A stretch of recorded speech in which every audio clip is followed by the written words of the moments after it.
All right, welcome to The Explainer. Today, we're going to check into a place where, let's just say, the guests don't always check out. We're going to dissect the very idea of a haunting, basically perform an autopsy on a ghost story. So let's just jump right in with the big one, right? Can a building have a memory? I mean, really think about it. Can powerful emotions like joy or grief or even violence, can they kind of stain the walls like smoke, just hanging in the air long after everyone's gone?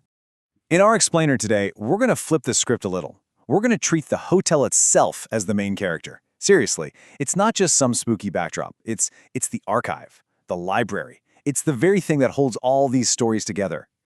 All right, first up, the Hotel of Stories. And that's really our core idea here. This place, it's not just built from brick and mortar. It's built from stories. Okay, so the main theory we're going to be playing with here is something called emotional residue. And the idea is actually pretty simple. It's that really strong human emotions, intense love or fear or anger, they don't just vanish into thin air. They soak into a place. They leave an imprint, an echo that can keep playing back over and over again. And let me tell you, this hotel is practically a symphony of those echoes. This isn't your classic one lonely ghost rattling some chains kind of story. No way. This is a whole chorus of voices, and every single one has a totally different story to tell. So, you ready? Let's meet some of them. First up, ghosts of love and loss. We're not going to start with the jump scares. Instead, we're diving into something maybe even more haunting. The ghosts that are born from love and from just heartbreaking loss. Just listen to that. That right there? That's the whole story in just a few words. It's not a spooky threat. It's not a warning. It's pure, uncut grief. And the man who says that is a grieving widower named Mr. Gibson. See, every single year, he comes back to room 218. It's for his anniversary. The catch is, his wife, Julie, she's gone. He comes back to this one room to talk to her, to keep that memory, that love alive. And this totally reframes what we think of as a haunting, right? It's not some violent, scary thing. It's this quiet, annual tradition. It's a man having a conversation with a memory. And the real kicker, the most important part, is when her spirit finally tells him, "You don't need me anymore." It sets him free. So this haunting, its purpose isn't to scare you, it's to heal. Okay, so next up, the business of haunting. And yeah, you heard that right. Because this hotel, it turns out, isn't just a place for heartbreaking stories. It's also a place of employment. For ghosts. We're about to make a hard left turn here, so buckle up.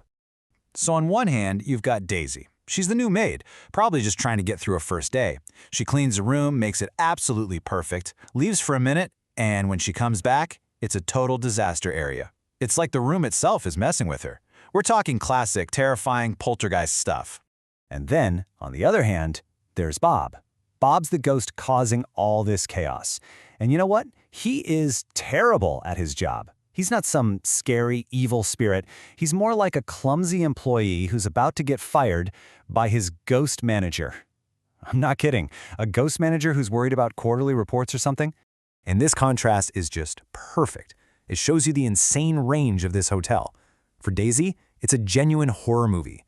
For Bob, it's a bad day at the office. The guy is literally trying on a sheet costume, can't figure out how to do the whole headless ghost thing, and gets a dressing down from his boss. It just goes to show, in this hotel, even being a ghost comes with paperwork and performance reviews. All right, now for our next section, a legacy of violence. Because not every ghost in this place is here to grieve or punch a spectral time card. The hotel remembers the really dark stuff too, the ugly stuff. So now, we're going to look at the ghosts that were born from violence and from guilt. Meet George. He's an old-time gangster, checking into the hotel for one last job. But here's the thing. The ghosts that are waiting for him, they're not just some random spirits that come with the room, no. These are the ghosts of the men he killed. So let's just walk through how this goes down, because it's a total psychological spiral. He shows up, thinks he's in charge. But then, the hotel starts to reflect his own past back at him. He starts seeing the faces of his old crew, guys he betrayed. His paranoia just skyrockets, and he starts turning on the guys who are still alive. The final nail in the coffin isn't just any ghost. It's the ghost of Lenny Maitland, a guy George bricked into a wall. See, the hotel isn't just haunted, it's literally setting the stage for George's own guilt to eat him alive. And this is the line that just breaks him. At that point, it's not a ghost story anymore, is it? It's a sentencing. Lenny isn't there to spook him. He's there to hold him accountable. The hotel basically becomes a courtroom, and for the first time, the victim gets to have the last word.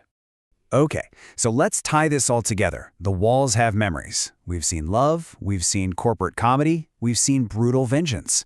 So what does it all mean? What is this place really? And here's the big takeaway. The hotel isn't good, and it isn't evil. It's neutral. It's like a recorder that's just always on. Think of it like a living library, where every single powerful human experience, good or bad, is a book on a shelf, just waiting for someone to come along and open it. If you look at how it all breaks down, you can really see the anatomy of this whole haunting. You've got a huge chunk that's just pure residual grief. That's Mr. Gibson's story. Then a big slice of violent vengeance, which is George's mess. But then you've got this wild piece of comedic chaos from Bob's terrible ghost job and all the other traumatic loops playing out. It's not one thing, it's a whole complex emotional ecosystem. And that really is the heart of it all. The main character of this entire story is the building itself. It's the one constant. It just absorbs everything. Tragic anniversaries, brutal murders, even somehow spectral HR problems. The hotel sees it all, and it forgets absolutely nothing. So that kind of leaves us with one last, pretty chilling question to think about, doesn't it? If the places we spend our lives in, if they really do remember us, if our strongest emotions can actually leave a mark, what kind of story are you going to leave behind in the walls?